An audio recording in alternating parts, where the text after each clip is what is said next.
certainly being in the locations certainly brings something out, because the reality of being there means that it is necessary to behave in a certain way when you're in the environment. When they say cross a river and maybe have a fight halfway across it, you just start crossing the river, you know? You don't know which way that's going to go. If somebody falls, that's in the scene now.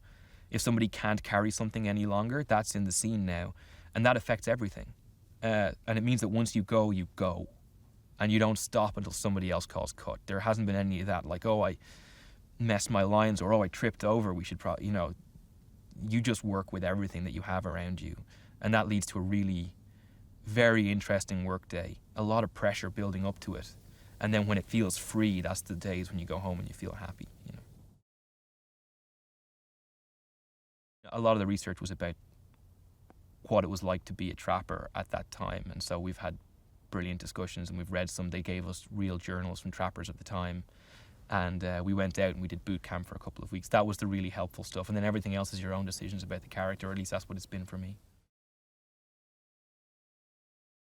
Boot camp was fun. First of all, it was a great way to get to know the fellas, because they're, you know, pretty quickly in the film, they're all together and they're all they have in the world. They have to rely on each other for survival. So it was a really great way to get to know all the boys.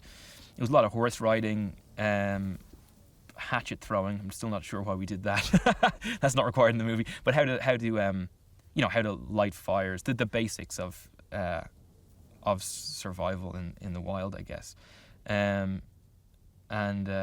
Yeah, how to, you know, fire your weapon, and how to make shot for your gun, and all of those sort of things. That was what the focus was on, and how to set traps, that sort of stuff. And it was great because you just know you have that in the bank then for these scenes when we're out.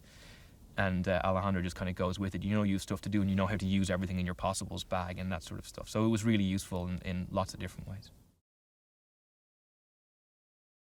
Leo seems to be doing an amazing job. I've seen him in every situation, from being in control to being at the mercy of everything. And it's always just been fascinating to watch, you know.